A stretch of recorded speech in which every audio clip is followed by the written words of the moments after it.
There is no way we are going to allow a con artist to take over the conservative movement, and Donald Trump is a con artist. What do you think a Trump government would look like, Senator? It would be chaos. I mean, we're liable to wake up one morning and Donald, if he were president, would have nuked Denmark. That's not the temperament of a leader to keep this country safe. And the American people are not interested in this circus sideshow of insults. There is definitely an element of Donald Trump's support that has its basis in racism or xenophobia. I never liked him. I don't know who I'm going to vote for. I'm definitely not going to vote for Trump because I think that he's projecting very complex problems onto simple villains. Well, he's not my candidate, but people came to this country for religious freedom. So I believe his statement was un-American, and I don't agree with it.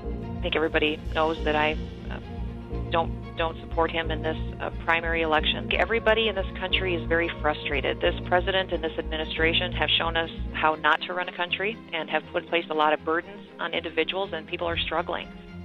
If he builds the wall the way he built Trump Towers, he'll be using illegal immigrant labor to do it. And at the end of the day, do you believe Donald Trump, who always tells the truth? Just kidding. Or do you believe that woman on that tape? No, you're not. Quote, unfit for office. He called him a, quote, cynical a-hole. The action that this Trump administration has taken in reneging and breaking our role in the Iran nuclear agreement when Iran is complying with the agreement. Trump is a really bad candidate, and frankly, I think a really bad person.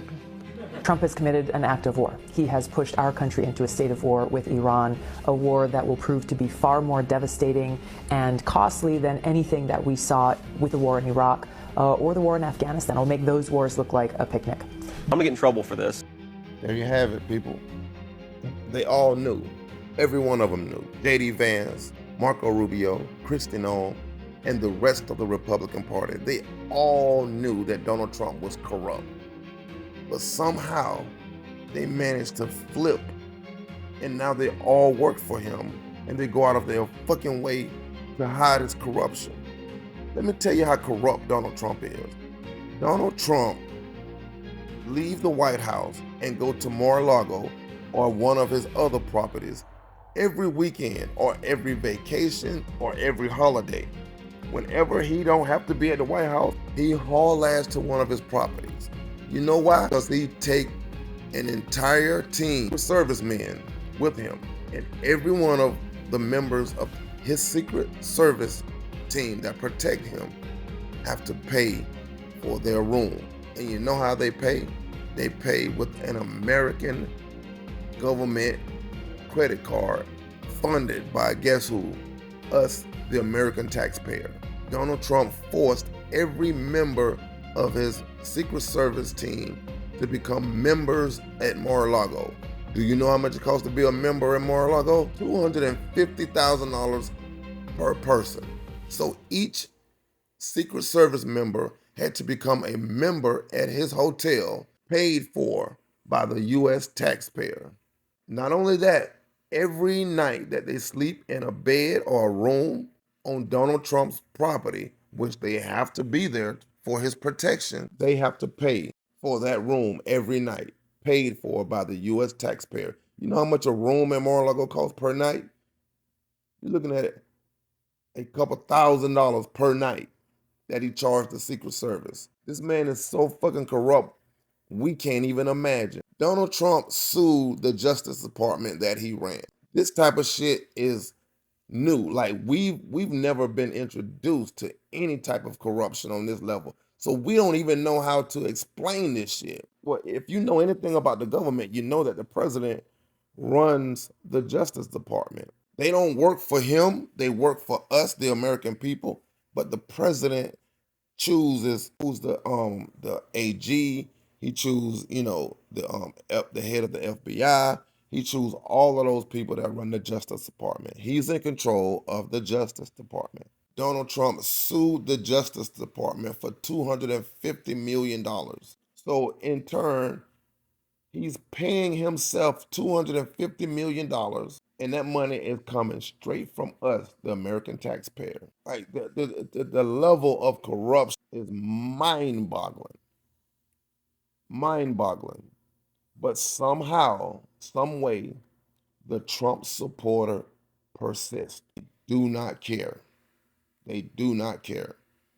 Donald Trump used our military. This is the shit that he tell us. This is the shit that he does and he do in the open. He told us about him suing the Justice Department for $250 million and that he was basically paying himself. He told us that on camera. Donald Trump used our military to invade Venezuela. That invasion costed about almost $4 billion. He stole Venezuela's oil, he stole their tankers, and he came to the microphone and told us that all of the money that he made by selling the oil that he took from Venezuela, he's gonna put it in an offshore account in his name, and he's gonna run it. He told us that shit. The level of corruption, man, is crazy. The country of Qatar came to Donald Trump and asked for a carve out for the tariffs. They promised Donald Trump $1 billion airplane jet. He could have. They just giving it to him, and in turn he gave them a carve out for their tariffs. They don't have to pay the tariffs that he once put on them. And on top of that, they get to train their troops in America, on American soil. And on top of that, he get to keep the jet that they give him when he leave the White House, as long as he say the jet is for his private or his library. Like, this is the shit that he do, the corruption that he does, and he tell us we can only imagine what he's doing when he think nobody is looking, or when nobody here, or when he's behind closed doors.